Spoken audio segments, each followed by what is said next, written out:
Oh hello.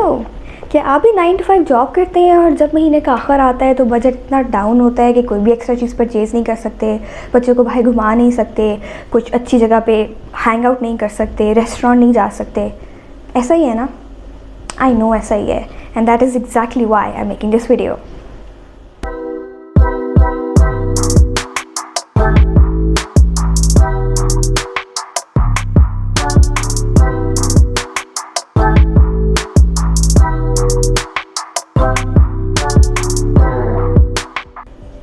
Welcome back to my YouTube channel. For the people who are here for the first time, my name is Razi Bushra and I talk about books.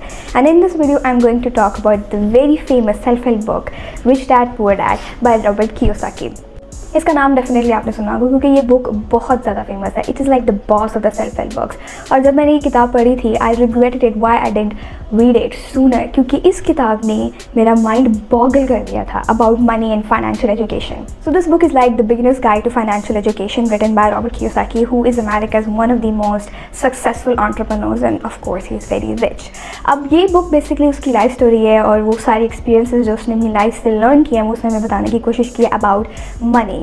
So how starts his book by telling narrating an event when he was very young in school. जब वो 9 साल का था तो उसके और उसके दोस्त ने फिगर आउट किया कि उसकी क्लास के जो कुछ बच्चे हैं वो तो उनके पास बड़े महंगे महंगे टॉयज़ हैं, वो पार्टीज करते हैं, उनकी इतनी पॉकेट मनी है, तो उनके पास अब ये हमारे पास भी इतनी ज़्यादा पॉकेट मनी होनी चाहिए.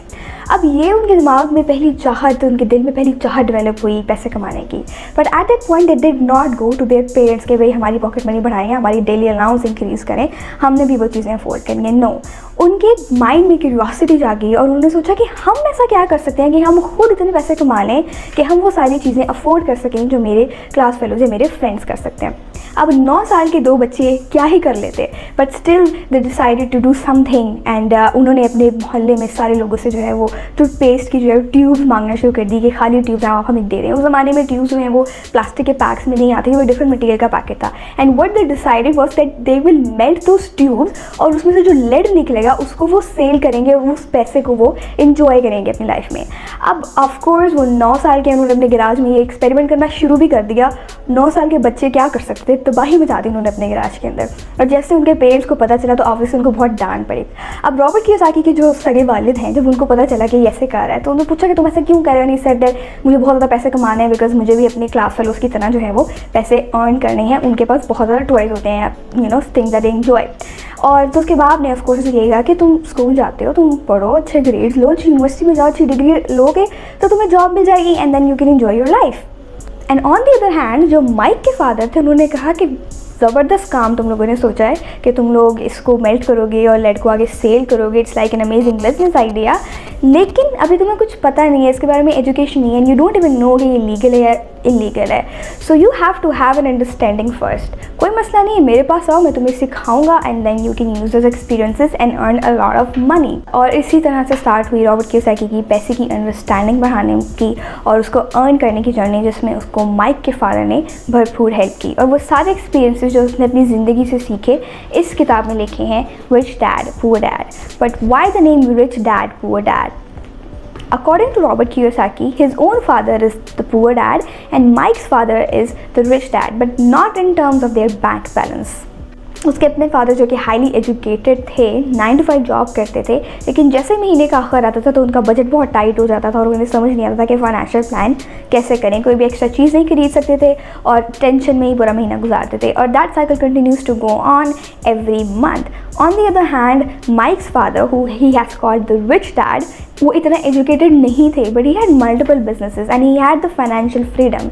ही was not working for any one, he was working for himself and he was making money work for him. And that is why he is calling Mike's father the rich dad. और उसकी भी financial education के अंदर सबसे ज़्यादा support mic के father ने ही की है. रॉबर्ट कियोसाकी का कहना है कि क्योंकि उसके सामने माइक के फादर का यानी कि रिच डैड का एक्सपीरियंस उसके सामने था, contrasting to the experience of his own father, तो वो रिच डैड और पुअर डैड को कंपेयर और कंट्रास्ट कर सकता था. And that has highly helped him in his own education about money. So वो सारी चीज़ें जो उसने अपनी ज़िंदगी में लर्न की हैं उसको इस किताब में उसने शेयर किया है. So I am going to share all the concepts with you one by one. सबसे पहला कॉन्सेप्ट जो है वो एक स्टीरियोटाइप को ब्रेक करना है, and that is it is not wrong to earn money. We have this very toxic concept कि पैसा कमाना जो है वो बहुत बुरी चीज़ है, या पैसा कमाने का मतलब है कि बंदा पैसे के पीछे भाग रहा है और वो उसको हवस है, उसको लालच है। और जो इंसान बहुत ज़्यादा रिच है वो ऑटोमेटिकली समझा जाता है कि जी वो अच्छा इंसान नहीं होगा, या उसने किसी अच्छे मीन से पैसा अर्न नहीं किया। सो रॉबर्ट कियोसाकी ने सबसे पहले तो ये स्टीरियोटाइप ब्रेक करने की कोशिश की है that it is not wrong to earn money as long as you earning it with the legal and ethical manners. इस बात में कोई शक नहीं है that money can not buy happiness, but money certainly give you a freedom that can pave way indirectly to give you happiness and people and to the people around you. तो उसने कहा कि इस कॉन्सेप्ट को सबसे पहले अपने mind से निकालें, क्योंकि अगर ये चीज़ आपके माइंड में दीवार बन के खड़ी होगी, there is no way you can have the financial freedom you want.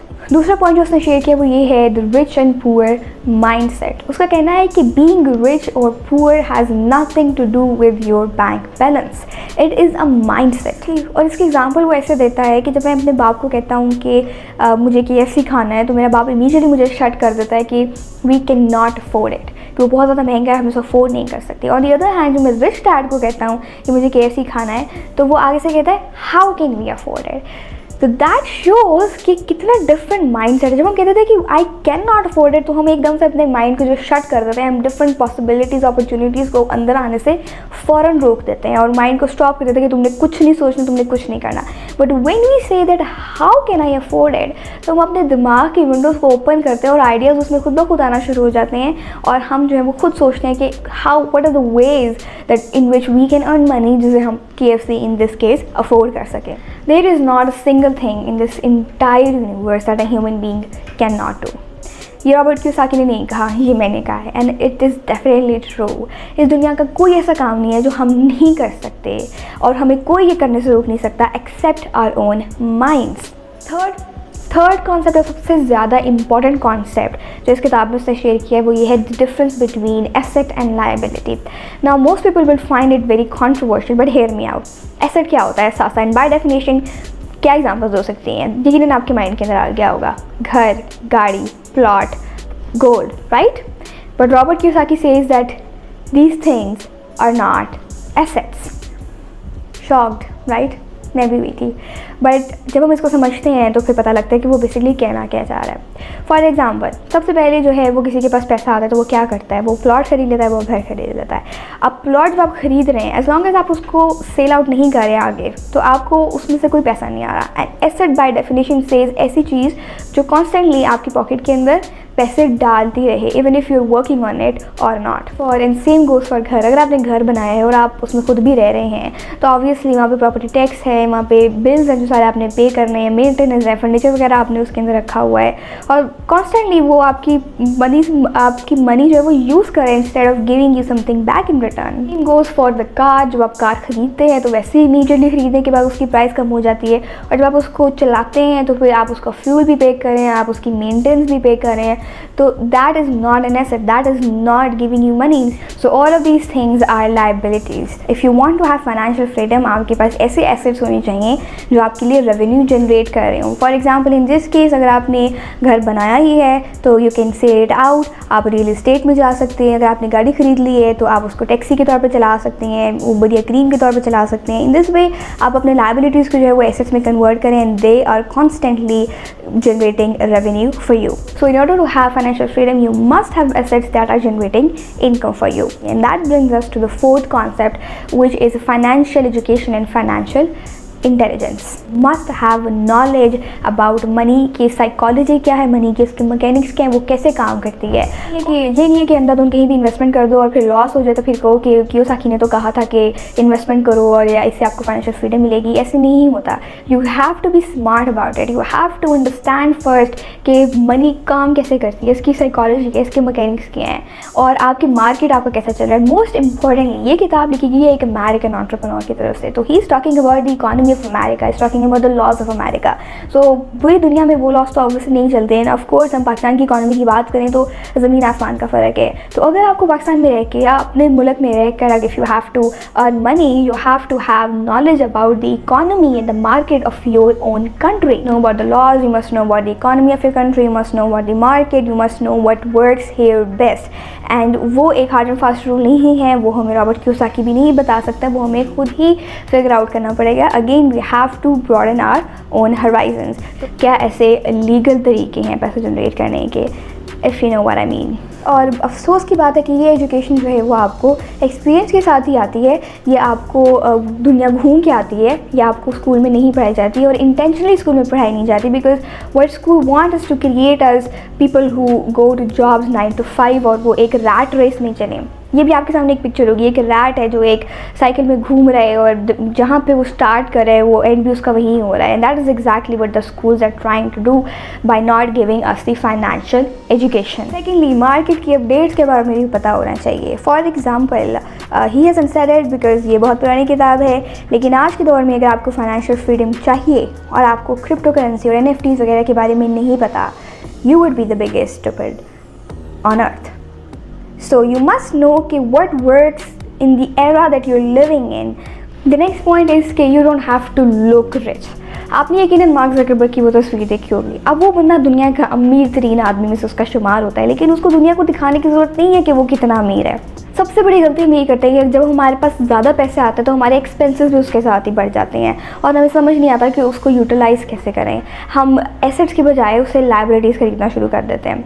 दुनिया का गरीब तरीन आदमी वो है जिसकी 10 लाख रुपए की लॉटरी निकली हो, लेकिन उसको ये ना पता हो कि उस पैसे से उसने करना क्या है। Lastly you must know about the cash flow. ये जो डायग्राम आपको साइड पे नज़र आ रही है, ये आपको ये बता रही है टेबुलर फॉर्म कि आपकी इनकम कितनी है और उस इनकम के साथ आपके एक्सपेंसेस कितने हैं। एक्सपेंसेस के अंदर आपका घर का रेंट आ जाता है, बिजली का बिल आ जाता है और फूड पे जो पैसे लग रहे हैं, मेंटेनेंस के ऊपर घर की जो पैसे लग रहे हैं, आपकी अपनी मेंटेनेंस के ऊपर जो पैसे लग रहे हैं, कपड़े वगैरह हो गए, ये सारी चीज़ें आपके एक्सपेंसेस के अंदर आ जाती हैं। और फिर लाइबिलिटीज़ आपके पास के, वही अगेन मैंने बात की, घर सबसे बड़ी लाइबिलिटी है, it is not an asset. और इसी तरह गाड़ी हो गई आपकी, प्लॉट हो गया जो आपने सोचा है कि आपने बुरे वक्तों के लिए बचा के रखा हुआ, that is not an asset, that is a liability. और उसी के साथ आपको पता होना चाहिए कि एसेट क्या है। Do you have an asset, is it producing a revenue for you, and if it is producing a revenue for you तो वो चीज़ आपके इनकम के अंदर आ जाती है। That also leads to having financial education, it is very important. So these are the main concept जो Robert Kiyosaki ने अपनी बुक के अंदर डिस्कस किए हैं। Last thing that he has discussed in this book is do not be afraid to take risk. Always open your mind to new opportunities and new ideas, and try to think of new ways to generate income for yourself, and be confident in your decisions. आपने सारी समझ लिया, आपको education भी होगी, आपने smartly जो investment कर दी है और निडर होकर फैसला करें और उस फैसले के ऊपर कॉन्फिडेंट रहें। आई पर्सनली बिलीव कि अगर सक्सेस की कोई गारंटी है तो वो कॉन्फिडेंस है, और इस केस के अंदर रिचनेस की अगर कोई गारंटी है तो वो कॉन्फिडेंस है। अगर आपको ये वीडियो अच्छी लगी हो तो इसको लाइक ज़रूर करें, and share it with the people you think need financial education, and if you have any questions you can ask it in the comments below. Thank you so much for watching this video. अल्लाह हाफ़िज़।